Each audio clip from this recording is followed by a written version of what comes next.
Alrighty, Sabbath peace. It's another opportunity for us to hear and learn of the word of truth that's given to us by the Most High God. All honor goes to the Father, through the Son, whose name is Yahushua. In him lies the only hope for salvation. We know that it is obtained by grace, through faith, not of works, lest anyone should boast, and given freely as a gift to all who obey him. We understand that if you do not obey him, it is made manifest or made obvious that you do not believe. In this stage, you should expect no good thing from the Most High. However, anything that you do get, whether it be a gift of tongues, a gift of prophecy, or any supernatural experience that you may have, it can and it will be used against you in the day of judgment. With that said, peace to the saints that are in the room, to the saints that are watching it on the camera, saints that couldn't make it, but no peace to the wicked. The only thing we say to them is repent, that they might live. Let's what did we talked about last week? We did a detour last week. So a week before that, we were talking about, we was in John chapter 10, all right. I think we was in John chapter 10 the week before last. And John 10 before that. Then we went to Luke 10. Okay. So we was in Luke 10 and we were talking about the Messiah. So let's go ahead and pick up right from there then. Let's go to Luke chapter 11 then. This is Luke chapter 11, verse 1. Because now we get into the Messiah, so it's kind of like the Sermon on the Mount. You know what I'm saying? It's kind of how like Luke break out into this point. You know what I'm saying? Going from 10, I think it was, he is telling us, you know what I'm saying? I'm the door. You know what I'm saying? Man, so I'm the door. There ain't no way to come in except through me, right? So we try to look through that. And now he's going to continue on and kind of just letting the people and teaching the people all, you know, kind of setting everybody straight. What Yahushua likes to do as you read it is he likes to kind of provoke a response and then kind of like use that as an opportunity to let you know, like, you're dead wrong. Like, you misunderstanding something. So we'll see to here do this throughout the next couple of chapters. I actually want to try to cover some ground. Usually we do like one chapter a day, but I want to try to see if we can get through a couple here. So let's see. This is Luke chapter 11, verse 1. And it came to pass that as he was praying in a certain place, when he ceased, one of his disciples said to him, Lord, teach us to pray, as John also taught his disciples. Right? So he's like, yeah, teach us to pray. You know, because John taught his disciples to pray, so teach us to pray. Let's see what happens. He said unto them, when you pray, say, Our Father, which art in heaven, hallowed be thy name. Thy kingdom come, thy will be done, as in heaven, so in earth. Give us day by day our daily bread. Forgive us our sins, for we also forgive everyone that is indebted to us. And lead us not into temptation, but deliver us from evil. And he said unto them, which of you shall have a friend, and shall go unto him at midnight, and say unto him, Friend, lend me 3 loaves. Right? He said, how you going to have a friend? You go to him at midnight. You know, he's like, I'm hungry, man. Just go ahead and lend me 3 loaves. Let me have 3 loaves. And then what he going to do? He says, which one of y'all friends going to do this? For a friend of mine in his journey has come to me, and I have nothing to set before him. And he from within shall answer and say, Trouble me not, the door is now shut, and my children are with me in bed. I cannot rise and give to you. I say unto you, though he will not rise and give him, because he is his friend, yet because of his importunity, he will rise and give him his I need y'all to be quiet down there. And I say unto you, ask and it shall be given you, seek and you shall find, and it shall be opened unto you. For everyone that asks receives, and he that seeks finds, and to him that knocks it shall be opened. Right? So that's all we have to do. The man setting it up for you, he's trying to let us know. All you got to do is search it out. You know what our problem is? We get caught in the trap. We fall for the trap. So we act like we searching, we fall for that trap, and we end up searching over there. He's like, oh, no, you ain't searching for me. You trying to come through the window. Right? That's why he told him, I'm the door. He said, you trying to come through the window. You know, all you got to do is really seek it out. That's why I tell people all the time. Anything you understand, and I get that you don't understand all the Bible. I get that it's confusing for you. It's some straightforward, simple stuff, though. I don't care if you start with the 10 Commandments, and the thing say, put no God before me. You understand that? All right, start there. You know what I'm saying? You understand when the man said keep the Sabbath. All right, start there. And treat it like that's what I have to do. Right? Then eventually you'll learn. You say a little bit, it don't even matter if you're wrong. You reading the book. And all you know is the book say you've got to keep the Sabbath. That's what I read, and that's what it says. Somebody come and see you ain't got to keep the Sabbath. That's what I know. Listen, I guarantee you. Not because I guarantee you, but because it's the work. If you obey the man is going to reveal it to you. That's it. Take whatever it is that you do understand in the book and just be like, that's what it is. Even if you dead wrong and you misunderstand the context and all that, whatever you do understand at that moment, roll with it. I bet you he'll open up your understanding. A lot of these people walking around because they trying to out-understand the man. Like, oh no, that can't be it. That can't be right. God would never. You know what I'm saying? Like, what is, like how do you know what God the hubris of that statement. How do you know what God wouldn't do? My God wouldn't do that. You don't even know who your God is. Nobody taught you your God. You just been running around here just moseying the darn lawn. That's why it gets dangerous, right? That's why it gets dangerous because, you know what I'm saying, the man that's in there selling seek. It's like these people don't know what they seek. Right? What Paul tells us? 1 Corinthians chapter 11, if I'm not mistaken. Alright, go down there and tell them, or go wherever they are, tell them to be quiet, please. God. Yeah. Bring me some water, please.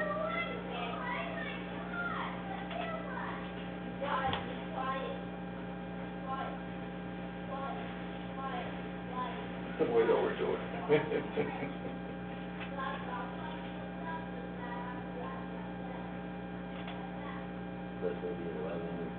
Yeah, verse 1. This is 1 Corinthians chapter 11, verse 1. We got to shoot through this. Be followers of me, even as I also am of the Messiah. He said, okay, follow me just like I follow the Messiah. He trying to let you, not anybody, I can't walk in and make that type of statement. You know what I'm saying? People don't understand. They keep looking at Paul like Paul is just a Paul. You know what I'm saying? Like, not anybody can walk in and make that mistake. You heard what Paul said. If he don't obey my gospel, Paul said my gospel. You know what I'm talking about? Not anybody can just walk in and be like, no, it's my gospel. No, he's an apostle. He came in the stead of Yahushua. When the man come in, he's like, look, follow me just like I follow the man. He sent me to follow him so you can follow me just like I follow him. Right? Watch what he say after that. Y'all better put some respect on it, man. I'm trying to tell these people. I like when they get to run their mouth against Paul. I'm like, yeah, God gonna light your butt up. He gonna light your butt up. You ain't gonna never get it. Now I praise you, brother, that you remember me in all things and keep ordinances as I deliver them to you. But I would have you know that the head of every man is the Messiah, and the head of the woman is the man, and the head That's of 11? the Messiah. That's not what I want. Oh, gosh. What do I want? Not to be asking this. Nah, not. I want another Yahushua. Oh, That yeah. is not. That's not. That's like Galatians. Nah. Yeah.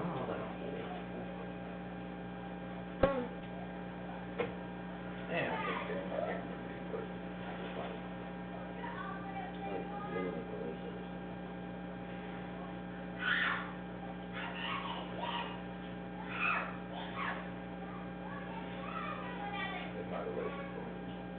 It's something like that in Galatians. Galatians is saying even if an angel. Oh, yeah. You talking about, a bar that you, assume removed? Yeah, that's it. What is it?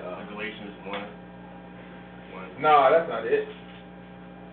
Let's go to it, but that's I think that one's it's saying even if an angel comes to you. Or do it say another Yahushua? Yeah, that's what he's saying, yeah. Even if an angel? He's saying like, yeah, to you, grace of Christ to. No, that's another one. Okay, yeah. Talking about another gospel. Yeah. It's is that I mean that it mentioned another gospel. It's another one I'm looking for. It is like another gospel in Galatians. Okay. That'd be a person. Yeah, no, it's what is it? Goodness gracious, gonna drive me nuts. It's Corinthians. I keep thinking maybe it's 2 Corinthians. Try 2 Corinthians 11. That ain't it. I already know that ain't no darn 2 Corinthians. 1 Corinthians. 1 Corinthians like 1 Corinthians. Okay, so you got 1, you got 2. It's not gonna be 3. Damn, why my brain can't get there right now. First with 2 Corinthians 11, he's talking about another angel. Yeah, that's it. That's it. That's the one. 2 Corinthians 11. Goodness gracious. It's 2 Corinthians 11, verse 1. Watch the book say. Would to God you could bear with me a little in my folly. You know what I'm saying? Like, this is sarcasm that we talking about. You know how these people, this is sarcasm. He said, would to God that you just bear with me a little bit in my foolishness. That's what he does. I mean, I know I'm crazy. I know y'all think I'm crazy. That's what he's saying. Yeah, I mean, I just wish to God that you would just bear with me a little. Just hold on. Just for a little bit while I explain something to you. I know I'm crazy. Right? Watch this.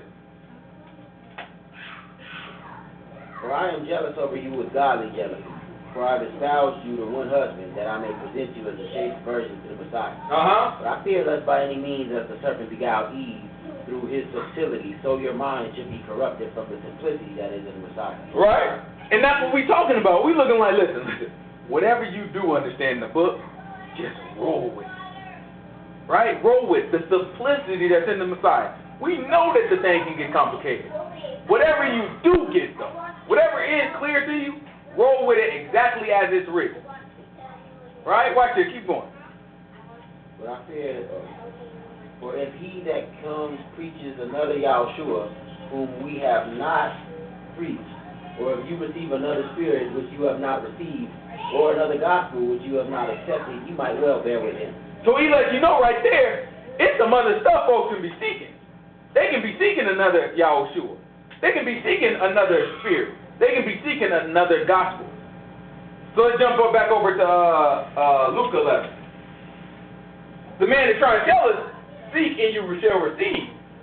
But remember, the same man told us that many shall seek and few will enter. Because there's a lot of people that are seeking, sure. They're seeking another gospel.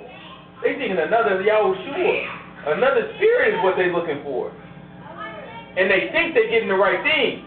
So if I'm the devil and I know that's the game plan, what am I going to do? I'm going to put something next to it, like, oh, Yahushua's the one?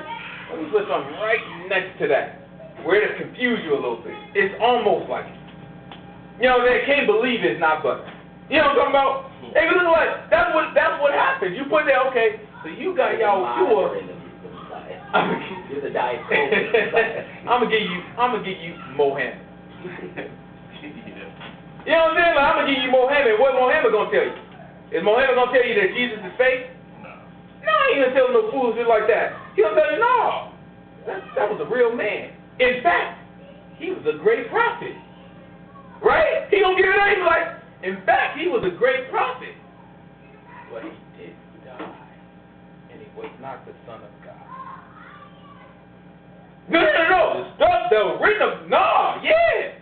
People just misunderstood and started assuming that he was actually the Son of the Most High. No. And I'm the last prophet. That's how Mohammed said, and I'm the last prophet. Ain't no prophet after me. It's like, okay, I'll give it to you pretty close. And then I'm just going, you know what I'm saying, just tweak just enough. That's how the devil works. Right? That's what it's for, because the Most High God, it's a test. The Most High God is trying to, like, what you going to listen to? I told you, I'll give you the whole game right here. You going to roll with it, or you going to, you know what I mean? You going to try to do something on the side. You going to come through the window. All right. That's what he say, man. You ask, you receive. You got to know who you asking to. Hold real quick.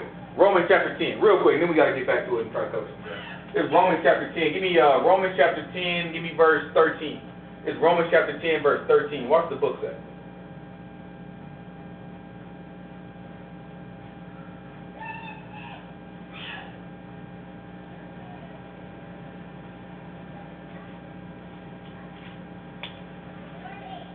It's Romans chapter 10, verse 13. For whosoever shall call upon the name of the Lord shall be saved. Right? That's a fact. That's the same thing that Yahushua just said. You ask, you shall receive. Fact. Can't cut it down, nothing. Whosoever shall call upon the name of Yahuwah shall be saved. Watch this. How then shall they call on him in whom they have not believed? Now that's the question. How am I call on him and I don't even believe on him? Okay, watch this. And how shall they believe in him of whom they have not heard? Okay, how am I believe something that I ain't even heard about? I've been hearing about Jesus, the white man with long brunette darn hair. That's all I've been hearing about. And that he loves everybody, and no matter what I do, I'm saved. That's what I've been hearing about. I've never heard about Yahushua. How can I believe in the man? I've never heard about him. the book is trying to explain. Like, if you ask, you receive. Yes, but you don't even know what you're asking for. You don't even know who you're talking to. Keep going. Watch this. How shall they hear without a preacher? How I'ma hear about it if nobody's there to preach it to me? All I got is preachers that telling me about Jesus or Mohammed or darn, you know what I'm saying? They ain't telling me about nobody. Just telling me about Moses. Calling themselves the Yahudim. Bunch of white people with big old darn noses. How am I supposed to look at that and be like, okay, I haven't heard nothing about truth from the Messiah. So when I'm asking and I'm not receiving, it has nothing to do. You can't put that on the man. You don't know who you asking to. You ask the question to nobody. Keep going. And how shall they preach except they be sent? Right? Even if I did want a preacher, how the preacher gonna go if ain't nobody sent him? Most High God ain't put it on his heart to teach the truth. So it starts with that preacher. That preacher jumps out there. Ooh, you know what? I feel like I'm ready because I went to seminary. I went to seminary. I got my doctorate degree in theology. Right? Okay, I have all my ducks in a row. And you know what? A lot of people come to me with advice. I worked at the school, and the school said that they would lend me their room to start my church on the weekend. You know what? That's what I'm going to do. Right? So he uses all that. You know what he never stopped to say? Am I sent by the Most High God? Does what I teach line up with the book? Like, sure, okay, I went to seminary. I don't know what that's for.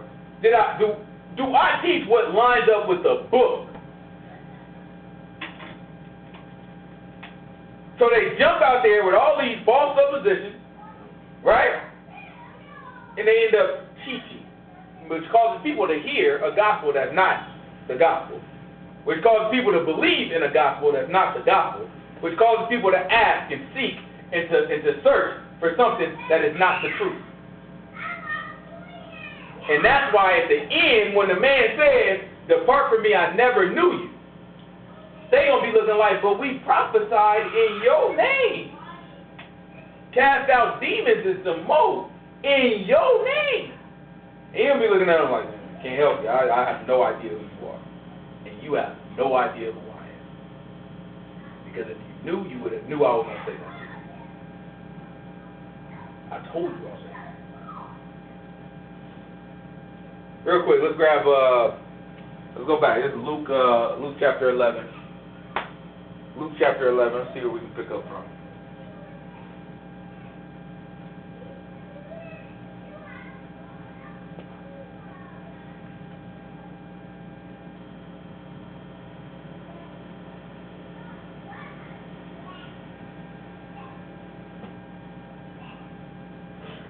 If ye then, being evil, know how to give good gifts unto your children, how much more shall your heavenly Father give the Holy Spirit to them that ask him? And he was casting out a devil, and it was dumb. And it came to pass, when the devil was gone out, the dumb spake. And people wondered. But some of them said, he cast out devils through Beelzebub, the chief of the devils. Right, so they say dumb, they're talking about, somebody that's slow.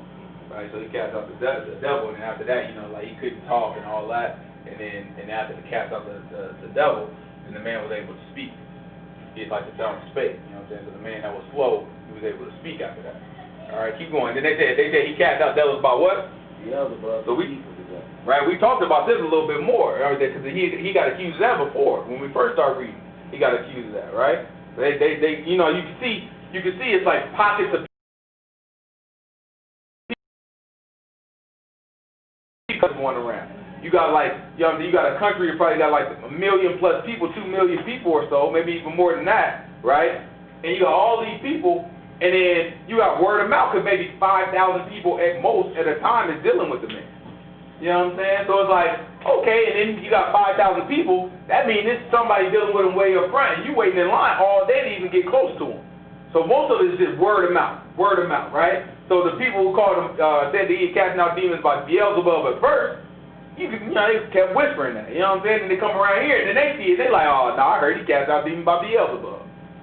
Right? So you got pockets of people that's picking up on these different little things, or these different assumptions that's made by him, and there's rumors and all this stuff, and not very many people get to experience it for themselves without first hearing about the rumors. is no different from what we're dealing with today. Right? It's very few people that can approach the book without already being corrupted or having some idea of like what they should be expecting from the Bible or from God, or for how things should be, what God expects from them or what God wants from them and all that. There's already, you just got books, you just inundated with this is who God is. There's very few people, no matter where you are in the world, that just can walk into the book and be like, oh, here's a fresh start. That's why the people from the completely, I'm not talking about the religions that pick off from our religion, but from the completely different religions, they probably got the best shot at it. Because it's just brand new to them. The whole concept is brand new. You from Islam or Christianity or Judaism, it's not brand new. All that stuff all tied together, so everybody pick off at some real truth, and then they try to twist it and turn it to fit whatever they want.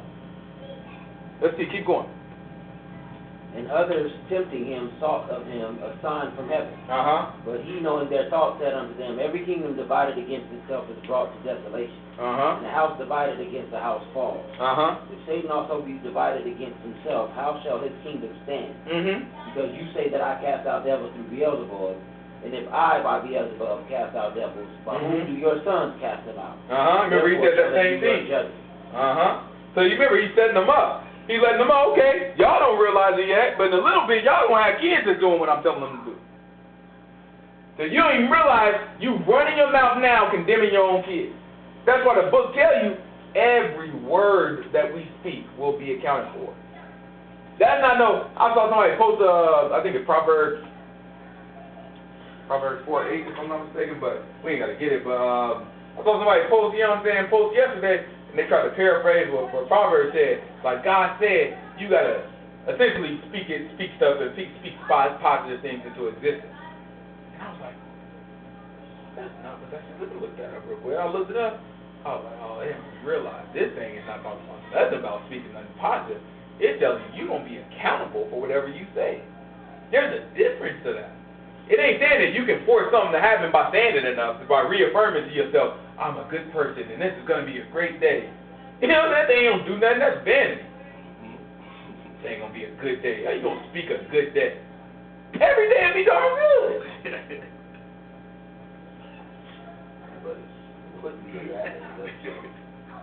It don't even make no darn sense. Most of God tell you it's going to be a bad day. How you going to override the man's plan just because you said it enough? What's wrong with the thing? That's how you know these people don't believe in God. Like, it's not the real God, because if you did, you would know, be like, oh, there ain't no way I'm overriding it. The man already told me it's going to be rough. There's no way that I can just keep talking, and eventually it just override his plan. Because at that point, who's God?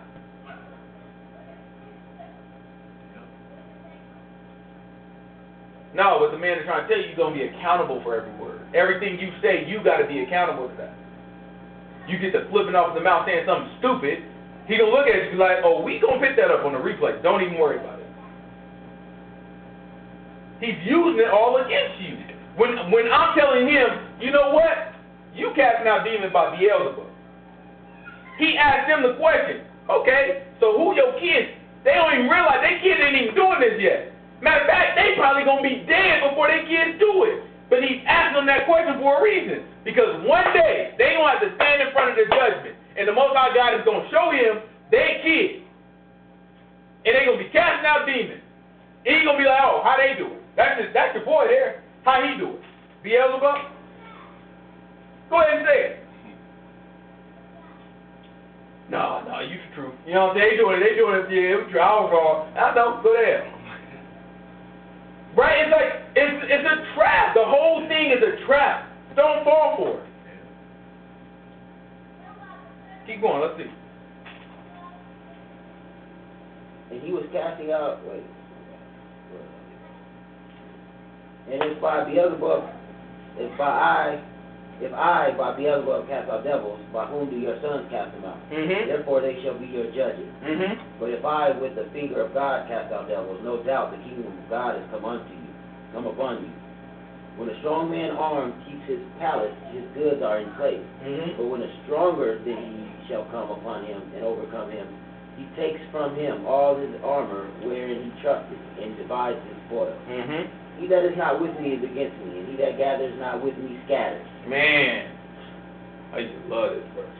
He that is not with me is where? Against me. That got that. If you're not doing what I'm telling you to do, you working against me. And then he what?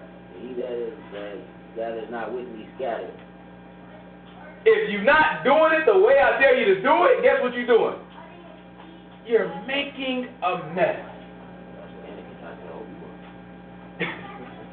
You're making a mess. And that's what people are doing. They stand up in front of a camera, in front of a church, and they think they're doing good. And they think they're doing what Yahushua told them to do, or what Jesus told them to do. Right? And in that process, they are making a mess. They're scattering. They're confusing people. They're causing people to divide. Right? People look at it like we causing people to divide. I just don't understand how could be.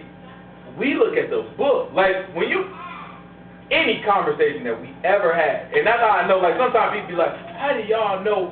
You know how I know? Because any conversation, any argument, anything that we ever had about the book, we never had to be like, but no. You know what I'm saying? Like, that's not what that means, though. We never had to say that. No, that's exactly what it says. No, but that's not what it, no, but when Paul was saying that, God, no, but see, Paul ain't really, we never have to do that, because it's like, you pick the place you want to read from. It don't matter. I close my eyes, you pick it. Surprise me. I bet you it'll work out, because the whole book lined up. I don't care where you go.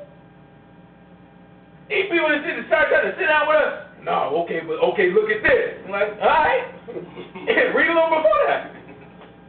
Oh, yeah. No, see, brother, y'all brothers, no, let's not talk about y'all brothers, let's keep reading. I don't have to jump out of the book. We can stay in the book all day. And that's how I know what we teach is the truth. It's in the book, it's written. So how am I dividing people? You the one that had to jump out of the book and say, well, what's actually written ain't really the truth because sometimes it was mistranslated. Show me how to show me the record if it was translated this way and then somebody came along and changed it to this. Show it to me. Don't just say some stuff. Then show me the correct scripture. Right. Like, show me how you know. Like, okay, this is really what it was. What you reading from, brother, is saying this. Just show me the record. Right, let's read what it really was, like right now. You remember the Hebrew dude, the one at the radio station? It was a Hebrew dude at the radio station. I used to do a radio show with my boy. You know what I'm saying? Oh, yeah. He came up there saying, the one from Africa, yeah. I said Hebrew, the one from Africa. You know what I'm saying? So he came and he's telling me, you can't read the King James. I'm like, okay, no, I'm with it. Because it's like, you know what I'm saying, he's African, you know what I'm saying, connected to our Hebrew roots in Africa. So I'm like, maybe he knows something that I don't know. You know what I'm saying? Like, I'm open. See, people take me all wrong. I'm open to learning. I really am. I'll be wanting to learn. I'll be like, oh, okay. Well, drop it on me then. You know what I'm saying? Like, what you got? Show me. Because you was talking some real foolishness on this radio show. So just show me, like, where I must got it totally wrong. You know what I'm saying? Like, just show me what it is. So I was like, so what's the difference? He's like, well, let's start at Genesis. I was like, ooh, start at the beginning. Woo, let's do it. So he started here. It's like, Steve, right here, it says God created the earth. You know what I'm saying? And let there be light. And he's just going through these verses. I'm like, yeah, that's what it says. He's like, yeah, but see, the real Hebrew translation says, God created, there is light. I'm like, oh, that's deep. But that's saying deep. You know what I'm saying? It's like that's saying except. It's like those little, and they'll take that and be like, no. See, he said there is light. So he wasn't saying that light was created. Light was already there. I'm like, well, you get out my darn face like this. Because the truth of the matter is, even if you take it the way they take it, it don't change the message. They try to just change stuff a little bit by a little bit and do it in enough places to cause doubt. Once you have doubt, now I can guide what you believe. You're not dealing with no idiot. Most High God I thank the Most High God for the way He gave it to us. we had to get it from the darn mud. You know what I'm talking about? We ain't had nobody to guide us and get. Man, I wish we had somebody that can just give us the truth and we could just trust it. We had to just dig in there and just make mistakes and bump our heads and be scared in there shivering, reading the darn Bible like, I didn't know it said this.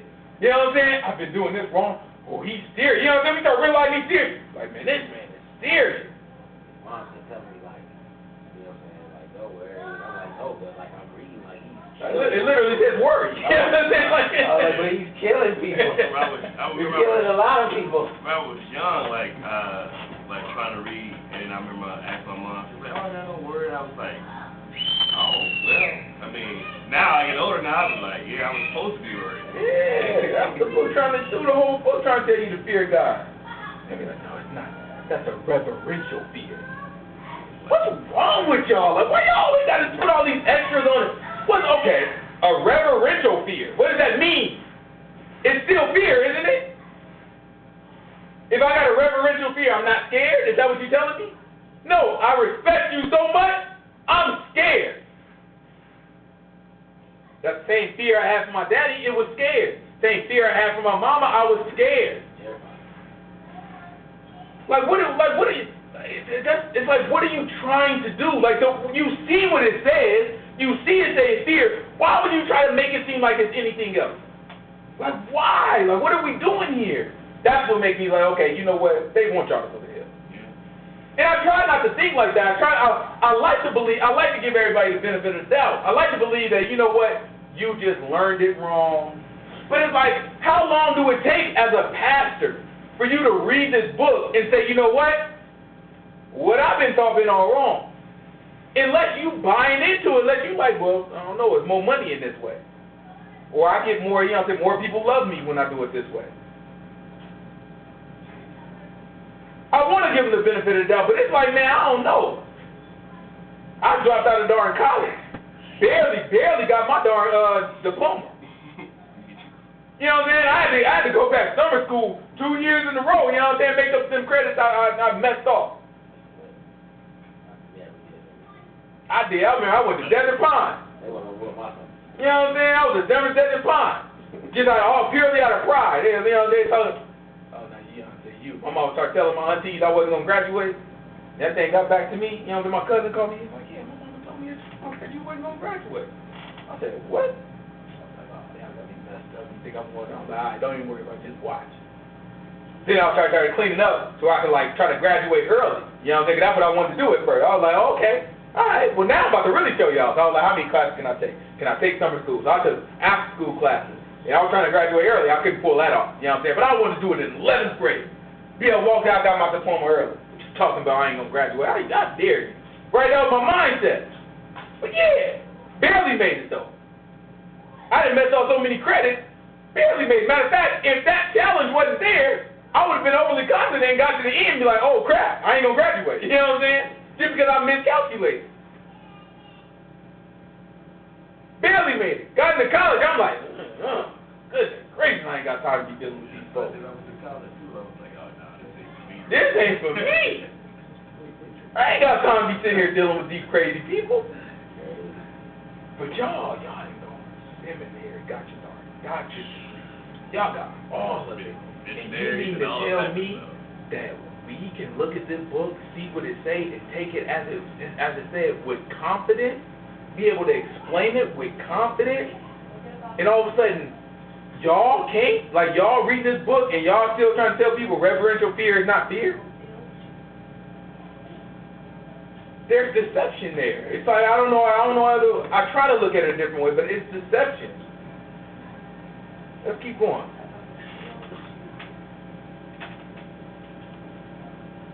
He that is not with me is against me, and he that gathereth not with me scatters. Make a mess. When the unclean spirit is gone out of a man, he walks through dry places, seeks rest, and finds none. He says, I will return to my house where I came out. And when he comes, he finds it swept and garnished. Then he goes and takes to himself 7 other spirits more wicked than himself. And they enter in and dwell there. And the last state of that man is worse than the first. And it came to pass, as he spake these things, a certain woman of the company lifted up her voice and said to him, Blessed is the womb that bare you, and the paps which have you sucked. But he said, Yes, rather, blessed are they that hear the word of God. You hear what he said, though? He's like, yeah. You know what I'm saying? First, he's like, yeah, well, you're blessed, my mom. You know what I'm saying? But, let me take you one out. Let me raise you one. You know what I'm saying? Watch this. Blessed are they that hear the word of God and keep it. Like, don't get distracted is what he's trying to show y'all. Don't get distracted. There's a lot of stuff that, you know, you make us feel like, ooh. But what it comes down to is obeying his word. That's it. And I know that doesn't feel, you know what I'm saying? It's like Naaman, you know what I'm saying? Naaman wanted to come over, you know what I'm saying, to smack a spot on his arm, you know what I'm saying? Do some hocus pocus, you know what I'm saying? Then he get healed of his leprosy. Right? That's kind of what we're all looking for. Like, we looking for something like grand. Like, that's why people like, you know what I'm saying? That's what they like certain people. Like, ooh, revelation. That's what I want to talk about. Right? Or, ooh, I like, it was a young lady called me. You know, I think I told you I'm good. She called me. She was like, all right, was I talking to you, baby? I think I was talking to you. A young lady called me, and she was like, I watched your video. Whenever they call me out of breath, you know what I'm saying? Whenever they be out of breath, and they be like, you know what I'm saying? Why? I'll be like, they saw the Revelation video or something like that. You know what I'm saying? She didn't watch the Revelation one, but I was like, oh, here it goes. She about to ask me if the world ended or something like that. I'm like, all right. So I'm like, all right, let's go ahead and do it. You know what I'm saying? I was like, okay, which video you watch? What we got going on? She was like, yeah, I watched the video about Hebrew. I was like, oh, yeah. I was like, all right. So, you know what I'm saying? What's going on? What you got? Huh? One of the two. Yeah, you know, I was like, all right, what you got on this? She's like, yeah, she's really excited. She's just like, this information is like new to me, and it's that number. But you can tell she's a sharp woman. Like, she's like somebody who like studies. So she asked me, she was like, so can you give me all of your sources? And I was like, oh, I love that question. I've not gotten that question to this day. I was like, that I do love. I was like, I can. As a matter of fact, I'm about to be off work for a couple weeks. I'm about to be putting together, you know what I'm saying, a new presentation. So once I put together a new presentation, I'll release it. And when I release it, I will release all the sources along with the new sources that I'm going to be adding to the new one. She's like, oh, so you can't give them to me like that. And I was like, oh. I was like, man, I'm working 12-hour days some days. Coming home, and all that runs through my mind, like, I don't have time for it. But then I looked and I was like, here's a young lady looking to understand proof behind her lineage that connects to the Bible, and the whole time she's talking to me about how good Yah is. So I was like, obviously this helps her faith. I was like, far be it from me to stand in the way of her getting correct information when I know there's a whole bunch of lies out there. I said, you know what? I get it to you tonight.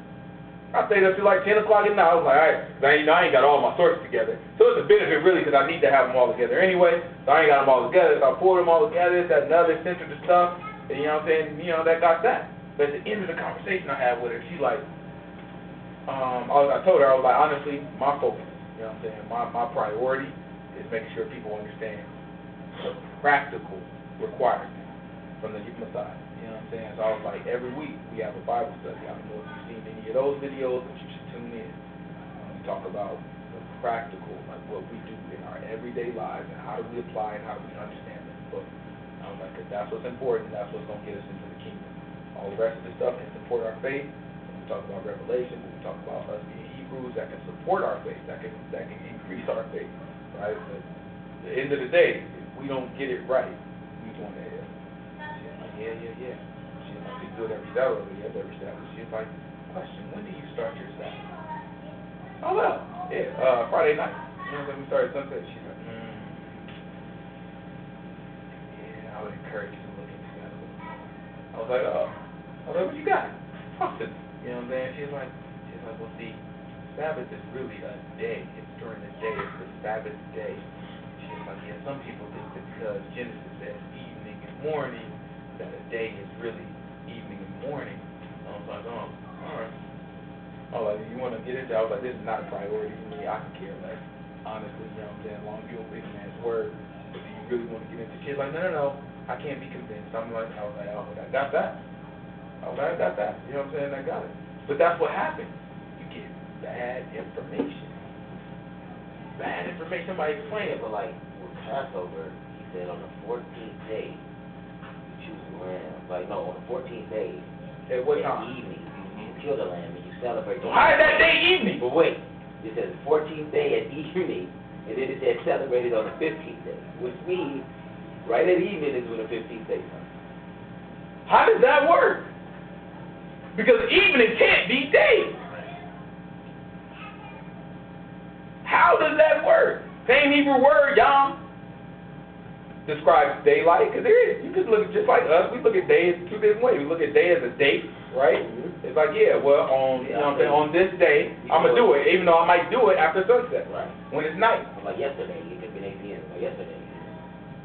Right? So we look at day as a date, and then we also look at day as in daylight. Same thing for the Bible. When you look at Genesis chapter 1, you got to get it, but if you look at Genesis chapter 1, verse, I think 4 or 5 or whatever it is, you know what I'm saying? You look at it, it says, the light God called day. Hebrew word, yom. Right? And the darkness he called evening. Or night, is what it says. In the darkness he called night. And it said, in the evening and the morning were the first day. So it's calling evening, the combination, the 24-hour period, evening, morning, calling that day. And also calls the 12 hours of light day. It's both. It's not a foreign concept. It's the same concept that we use right now. We still use that same concept that God gave us in Genesis. So it's not like it's a foreign concept, but all of a sudden, because of bad information, and somebody, you can read that, it's right in front of you, it's at the beginning of the book, but because some smart genius can speak well, and they tell us something different, you know what we say? Oh, it makes sense. I will tell you two things that make people do this. Jews. Because the Jewish people, because they celebrate it that way, like evening, like, and they believe that, it can't be right. Can't be right. That's nonsense. You know what I'm saying? The Jewish people do it. That can't be right. Yeah, but at least Christians know that, you know what I'm saying? Yahshua is man. Yeah. You know what I'm saying? It's like they wrong about a lot of stuff. They're like, don't front on them about what they did. Yeah, that's the danger of it. It's like the devil is not, he's sitting here trying to give you the opposite of the truth. He's trying to give you something that's as close to the truth as possible. So yes, a lot of what Christians and Jewish people and Muslims is what they believe is going to be aligned with the book. A lot of it. There's going to be some key important details that's going to be off that's going to put your butt in hell. I ain't about to reject nothing just because a Jewish person. I'm going to reject something because it ain't in the book. That's not, like, that's the only standard. That is the only, like, there's no, I can care less about your Jewish butt with your darn yarmulke or whatever it's called on top of your darn head and your darn big nose and whatever you got, you can walk right up to me, and if you obey that word, I have nothing against you. I have nothing to say about you. In fact, you are my darn brother. I can care less about all this stuff. I don't care if a man from IUCPPE, whatever these darn things come from, I don't care if he come in with his purple darn gown on, you know what I'm saying, tassels dragging on the darn floor, right, and come up to me and say, hey, if you obey the word, you believe it the way it's written in the book, I can care less about your darn initials of your group. I can care less about what you're wearing. Only thing I care about is you are following the requirements that the Most High God let up for us. I'm not going to reject something you saying just because I know where you get it from or I think I know where you get it from. You a Christian, so you know what? You believe virgin birth. I can't believe virgin birth. That sounds too, like, I don't care how something sounds. Yes, it does sound like weird that, you know what I'm saying, like God and angels will come. That sounds a lot like some Greek mythology. Angels come down and they have that. That's a lot like what we see with like Hercules and all these different things. I agree. Like it is a lot like it. But it's in the book. So you think I'm going to say, oh, well, I'm just not going to accept this part of the book because it's a lot like, that's stupid to me. You understand that all of these cultures copy that. Comes from the book. All of them copy that. Yeah, it doesn't sound weird. Yeah, you might be rejecting something that they copied from us the right way. You know what I mean? So, It doesn't make logical sense. If I'm agreeing that this is the source of truth and this is where it is, this doesn't. Why would I deny it just because I see it somewhere else? yeah. DP, I don't know. These people make a darn mess. Keep going. Let's see. And it came to pass that he spake these things to certain women. Oh, wait, no, And when the people were gathered thick together, he began to say, this is an evil generation. They seek a sign. They seek a sign. There shall no sign be given it but the sign of Jonah the prophet. For Jonah was a sign unto the Ninevites, so as Jonah was a sign unto the Ninevites, so shall also the Son of Man be to this generation. What's he saying? When Jonah was a sign to the Ninevites, what was that sign? All y'all about that. Yahushua trying to tell y'all something. He's like, same way this generation here, the same way Jonah came to y'all was like, yeah, all y'all about to die? Jonah gave him, what, 40 days? Right? He said, the same way that Jonah came to you about all y'all about to die, that's the same way I'm coming to y'all. I think Yahushua gave him like 40 years, though. He didn't give him 40 days. He gave him a couple years before Rome came in and took it all out. Right? Keep going. The queen of the south shall rise up in judgment with the men of this generation and condemn them. You remember Queen Sheba? Watch this. For she came from the utmost parts of the earth to hear the wisdom of Solomon, and behold, a greater than Solomon is here. Right? She's like, boy, I'm a bad man. What you talking about? You thought Solomon was I wrong? forgot about that. What you mean? She came searching the man. You remember Queen Sheba? Queen Sheba came out. You remember the book said, what's the book say? I almost want to grab it. The book said she had book said when she came up, I think it said she had a long train. Right? Book said she had a long train. That means them folks was holding her skirt and all that stuff up, you know what I'm saying? Like her whole thing, she came in glory. That means she wasn't nobody. Yeah. She came up searching for the man true. Like, I heard this Solomon note. Let me go ahead. She didn't say, hey, Solomon, you make your way down. She wasn't a nobody. She had a long train. She came up like, no, okay, well, you know what I'm saying? Let me go on up and see what this is. I got to see this for myself. You heard about some people claiming to be the descendants of Solomon, some black folks, you know what I'm saying? From Queen Sheba. That's that Freemason stuff. Yeah. But yeah, you know what I'm saying? It's like, you know what I'm saying? You looking at that, you look at, she did all that travel just to hear some truth from Solomon. Question the man.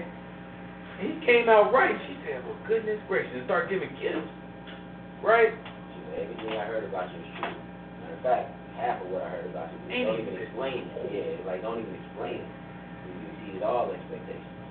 Right? She's like, she's like, what I heard about you was great, but you're even greater than what I heard about you. Yeah, and that was only heard half of what you just, displayed. You know what I'm saying? So it's like Yahushua is sitting there like, y'all bucking against me. This woman who wasn't a nobody, like y'all like poor, you know what I'm saying? It's like, y'all ain't got darn nothing.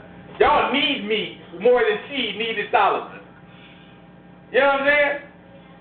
But she, in her train, went from a long way, Yahushua is telling us, all the way across from a far country to go to him, to see him in person, to hear what he had to say, based off of a rumor. And now he looking at these people like, but y'all bucking against me, and I'm greater than Solomon. Solomon can't tie my darn shoes. Keep going. The men of Nineveh shall rise up in judgment with this generation and shall condemn it, for they repented at the preaching of Jonah, and behold, a greater than Jonah is here. No man, when he has lighted a candle, puts it in a secret place, neither under a bushel, but on a candlestick, that they which come in may see the light. The light of the body is the eye. Therefore, when the eye is single, thy whole body also is full of light. But when thine eye is evil, thy body also is full of darkness. Take heed, therefore, that the light which is in thee be not darkness.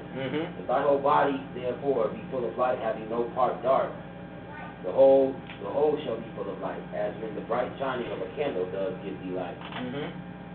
And as he spake, a certain Pharisee besought him to dine with him, and he went in and sat down to meat. And when the Pharisee saw it, he marveled that he had not first washed before dinner. And the Lord said unto him, right, you got to look at it. The Pharisee was looking at it like, that's nasty. Right? The Pharisee's like, man, you've been walking around all your feet darn dirty. You know what I'm saying? You've been touching all these people, trying to heal them and hugging them and all these different people you touching, and you just come right in. You know what I'm saying? Just start eating. So the Pharisee looking at it like, that's darn nasty. Like, we don't do that. We Hebrews. You know what I'm saying? He's looking at it like, that's darn nasty. You know, you ain't gonna wash, you ain't even gonna wash your hands. You just gonna, alright. Alright, so he marveled that was crazy to him. He was looking like, you nasty butt. You know what I'm saying? You gotta understand, like, the way he was looking at it. Now watch this. Now, do you Pharisees make clean the outside of the cup and the platter? Now I just want y'all to, like, y'all, like, imagine this, right? Imagine, y'all ain't wasting no time. He walk in, their hands dirty, been touching all the folks. He grabbed that darn chicken. You know that is chicken. He grabbed that darn chicken and then bite out the chicken. Right? And the Pharisee looking at him like, watch it. Because, you know, Pharisee washing his hand while he eats. Pharisee kind of mad, so why are you eating before me? Like you get right to the table. I'm still washing my hand. So Pharisee, you know, he's dipping his hands. You know, he probably had to have like a little bowl or something. You know what I'm saying? Dip his hands in the bowl. You know what I'm saying? He starts to wipe it off. And y'all sure already to it. He like, did he wash his hands? Oh, everybody talking looking like, that's crazy. Because that's our tradition was you wash. Yeah. That's our tradition. So Pharisee looking like, and he run the tradition, he looking like, that's darn nasty. The fathers would have never. You know what I'm saying? Moses would have popped him in the, that's how he's thinking. He like, Moses would have popped him in his darn head. He would have did that for the Moses. He was like, that's crazy. He's supposed to be the teacher. He's supposed to be the one. That's nuts. You know what I'm saying? That's how he's feeling about it at the time. Watching his darn hand. And then when he say something about it, as soon as, y'all sure probably got a full mouth of food, he couldn't wait. As soon as he say something about it, oh, do you watch the outside and not the inside? So you got to think about it like, y'all sure this was all a setup. He knew his hands were dirty. He knew it was going to bother him. He looking like, oh, let me provoke them real quick just so I can teach them something. I didn't want him to say, like, I want you to say, oh, so you don't watch the inside. Because now that's a teachable moment for him. That's something that he can be like, oh, you tripping. Y'all trip. I can show you that you trip real hard about this exterior stuff, about flesh. But when people out here internally messed up, and internally unclean, lying and cheating and doing stuff they ain't supposed to do, we don't take that too serious. As long as you can't see it, right? As long as it's like, you know what I'm saying, kind of tucked away, we don't really care about it. We don't really talk about it too much. Oh, but if I don't wash my hands. So y'all sure use that. Watch this. The Lord said to him, now you Pharisees make clean the outside of the cup and the platter, but your inward part is full of ravening and wickedness. You fools, did not he that made that which is without make that which is within also? But rather give alms of such things as you have, and behold, all things are clean unto you. But woe unto you Pharisees, for the tithe, mint, and rue, and all manner of herbs, and pass over judgment in the love of God. These all you have done, and not to leave the others undone. Right? So he's trying to let you know, like, yeah, no, it's cool to, like, follow our rituals that are in the book, right? This is where people get stuff wrong. We're about to read that again, and I'm going to show you where Christians get it wrong. He's letting you know it's, like, those things are right, too. Like, our rituals and everything, not washing hands before you eat, that's not under our law. That's tradition. It's a good thing to do. It's not a bad tradition. You know what I'm saying? Like, we follow that tradition now. It ain't nothing wrong with it. CDC is recommending it. And matter of fact, if you walked into any place right now and didn't wash your hands and all that, people be screaming at you, wear your mask and all that. So don't let people, you know what I'm saying, oh, the Pharisees is evil. No. Perspective is important. It's important to be able to separate, this is great to do, this is very healthy for me, this is a good thing to do, but this is what's required from God. Like, that's the separation that's required. So he used this and he said, listen, read it again for me, watch this. But rather give alms of such things as you have, and behold, all things are clean unto you. So he's saying, give what you have, right? In other words, he's using that as an example of obeying God, right? And like sacrificing everything you have, right? And then he's like, you don't have to worry about the physical cleanliness. You obeying God, you ain't got to worry about the exterior things, right? Watch what he say next. But woe unto you Pharisees, for you tithe mint and rue and all manner of herbs. Like, listen, he's saying, woe unto you Pharisees, because you down to your darn herbs. You understand that he's trying to make light of what he's doing. Like, when you tithe, usually it's like, okay, well, my 10th goat, I'm going to give it to you. Like, I got 10 goats, I'm going to give you one God. You know what I'm saying? Like, when you tithe, it's like, it's something large, it's something valuable. He's saying, down to the seasoning that's in your cabinet, you getting like, okay, every 10th herb, let me get that to the most. He's like, man, y'all take tithing serious. Y'all do it down to the darn herbs. You getting the pepper grain, the pepper seed, you know what I'm saying? Let me get every 10 pepper seed, okay, that go to God, right? But watch this. And pass over judgment in the love of God. These are So he said, you do that, but then when it comes to judgment and when it comes to the love of God, guess what? Mouth shut, eyes closed. Then what did he say next? These you are to have done and not leave the others undone. He said you should have been doing both. So it ain't like the Christians that have you believe the other part is not important. This is the part that's important, right? The rituals and all that stuff. Then God ain't worried about that. God only wants you to love everybody. No, that's not what he said. He said, really, you should have been obeying the law, and on top, well, all of it's the law, right? He said you should have just been obeying the whole law, period. Obey everything I'm telling you to do.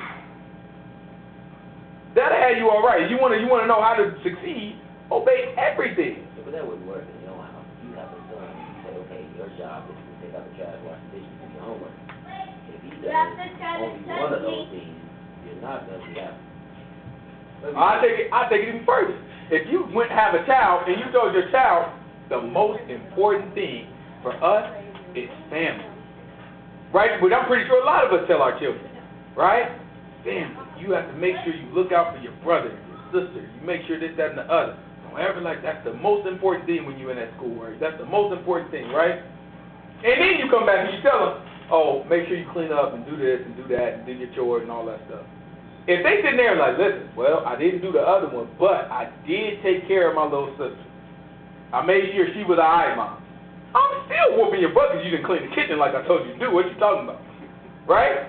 So yeah, you're right. It don't work anywhere except in people's imagination.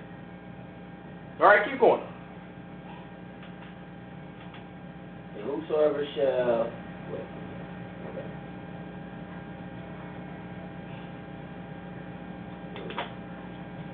Woe unto you Pharisees, for you love the uppermost seats in the synagogues and greetings in the markets. Woe unto you scribes and Pharisees, hypocrites, for you are as graves which appear not, and the men that walk over them are not aware of it. Then answered one of the lawyers and said unto him, Master, thus saying thou reproachest us also? And he said, Woe unto you also, you lawyers. Right? So you're looking at it, he just shoot, y'all sure just shooting off now. Because they try to clown him, right? You know what I'm saying? Looking like, oh, you nasty. So you're looking, oh, so y'all tripping on the exterior. All right, let me help y'all out then. This is what you need to know, this, that, and the other. So he just starts shooting off. So he said, woe to you. In other words, whoa, when we say whoa, when you say whoa, that's destruction. Right? So he said destruction to you, you Pharisee. That's not a light term. That's like the man is saying, like, oh, you judging me as for destruction. Right? So he said destruction to you, you Pharisee, this, that, and other. And he started describing stuff to the lawyer. Well, it was like, we included? Like, you talking to us too? Like, who you talking to? That's how they come there. Like, who you talking to? You talking to them, you ain't talking to us. So y'all Jews like, oh, let me make it clear then. Watch this. Woe unto you also, you lawyers. Right, y'all too. For you laid men with burdens grievous to be borne, and you yourselves touch not the burdens with one of your feet. Woe unto you, for you build the sepulchres of the prophets, and your fathers killed them.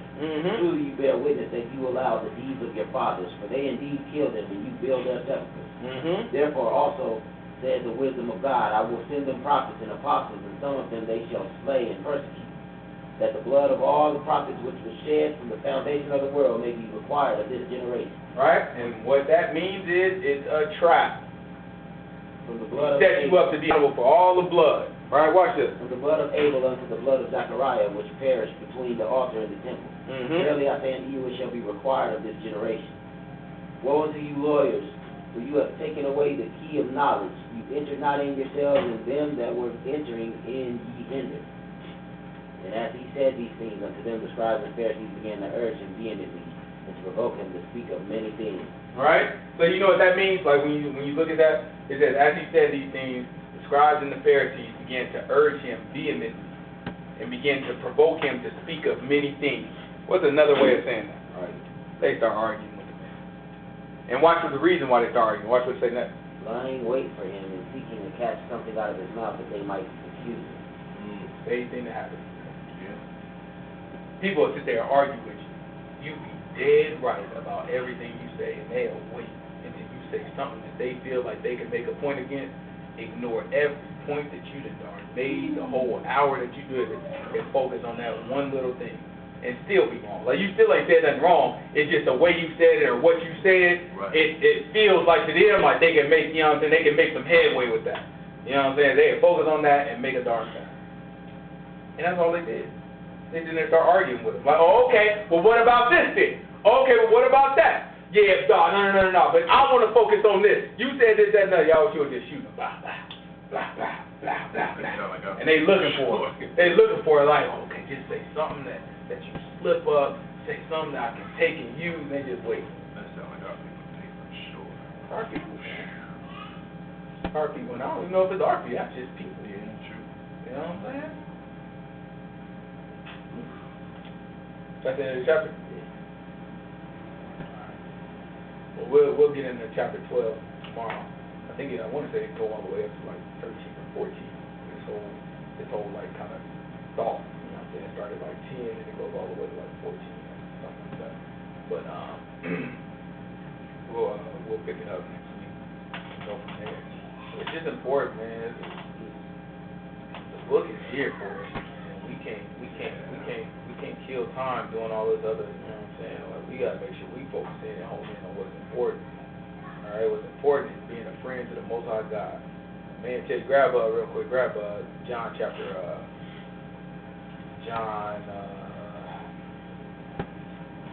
what is it? I ain't sharp enough. Friend. John 15. It's John 15. It's John 15 verse. John 15, probably verse. Let me get verse 12. Probably a little after that, but it's John chapter 15. This is the commandment, that you love one another as I have loved you. Greater love has no man than this, that a man lay down his life for his friend.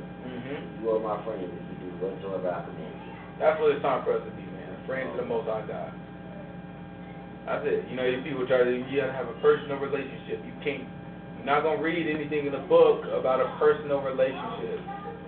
People get to tell, like, when people start to repeat stuff all the time, and it's like, just ask them, like, where'd you get that? Like, where is that? Show it to me in the book. And they get to showing you something that don't say nothing like what they talking about. You have to question, like, where did you actually get that from? Where did that thought develop from? That's not an original thought. And it's not something that you got from the book. That means somebody else came over with that and gave it to you. You know what I mean? So it's like you have to do, because there's a lot of those things out there. But when people say personal relationship with God, this is the closest you're gonna get to it. This is the closest you get. Being a friend is a personal relationship, and Yahushua is God. So if you're a friend of Him, and if you're talking about that, right? If the Christian is talking to me about you gotta have a personal relationship with God, well, let's read it again. Y'all might got it all the way wrong. What is that? Greater love has no man than this, that a man lay down his life for his friend. You are my friends if you do whatsoever I command you. You want a personal relationship with the man? Do what he commands. Do everything he said, not just do what he commands. Do whatsoever he commands. So that means do everything the man said. That's your personal relationship. And the benefit of that personal relationship, that means he laid down his life for you.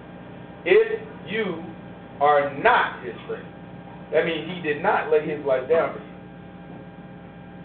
It's as simple as that. We just got to choose, are we going to be that friend or not? And the only way to be that friend is to do what he commands. The only way to do what he commands is to know what he commands. The only way to know what he commands is to get it from the book and not from these weirdos. These weirdos that try to teach stuff and they don't know what they're talking about. Try to tell these folks, we teach the truth. That thing comes right out of the book.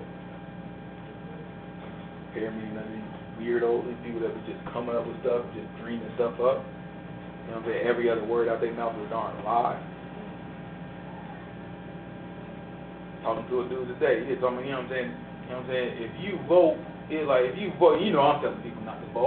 For me, it just be all principle. You know what I'm saying? It's like, I don't even disagree with you, like, at a high level. You know what I'm saying? But don't bring God into it. Just tell people they didn't vote. He's like, if you vote, you know what I'm saying, and go to these white people and vote in their system and think your voice is going to be heard, you stupid. You know what I'm saying? The Most High God is the only person that we should be voting for, this, that, and other. He's like, you know what I'm saying, we got to get out of the gut. So all that, I didn't have a problem with that. Up until that point, I didn't have a problem with. After that, he is like, you know what I'm saying, God wants us to get out of this government system and operate within our own government system. I was like, that's where you got it. You know what I'm saying? I'm like, well, now I'm going to comment. You know what I'm saying? I'm like, look, bro, it's like, we're in captivity. You know what I'm saying? Like, do you understand that? It's like, you're the reason. Like, you're the reason that we're in captivity. This is the reason we're in captivity. Because we're here, and nobody wants to acknowledge that we're in captivity. The man told you, all I want you to do is acknowledge that you've been walking straight from me, and I've been walking straight from you. But we steady like, nah, man, it's our government system. Let's set up Israel in America. Like, what are you talking about? So I started giving them examples. I'm like, all right, so look, every time we're in captivity, no failure, every single time we're in captivity, if something moves and shakes to cause that captivity to end, we interacted with the government. I was like, Pharaoh was the government. Moses talked to Pharaoh. Moses said, let my people go. Pharaoh said, no, then yes, then no, then yes, then no, then yes, then no, then yes. And the final yes, it stuck, and we left. Only after Pharaoh said yes, and it stuck. I was like, that's government. And I was like, okay. Then we got taken by Babylon. We see Daniel interact with Nebuchadnezzar. That continues all the way to Cyrus. I was like, in between there, he even got Esther, who interacted with the king of Ahasuerus. Alright? That's the only reason we got an opportunity to fight back with any level of success. I was like, so it's like no matter what, we operated with government, and there's never been any condemnation from the Bible, from anyone in the book that say, oh, that's wrong. Daniel, you a sellout. Like, Daniel would have been the king sellout. Do you understand that? Like, he would have been the king sellout if you judge it by the way these people look at stuff. Because Daniel, not just one king, you know what I'm saying? Daniel cozied up Nebuchadnezzar like, he became his right-hand man. Then after that, a new king came to take over, and Daniel was like, yeah, what's up? You know what I'm saying? Let me jump over there with you. And it's not just Daniel. Nehemiah worked for the king.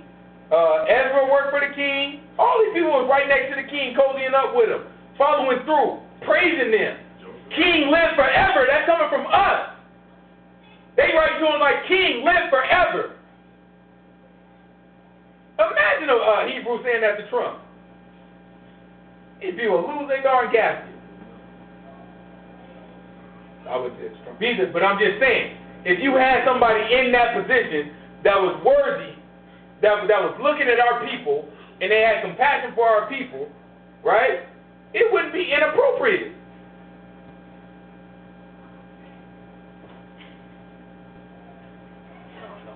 Any questions? Let's pray out.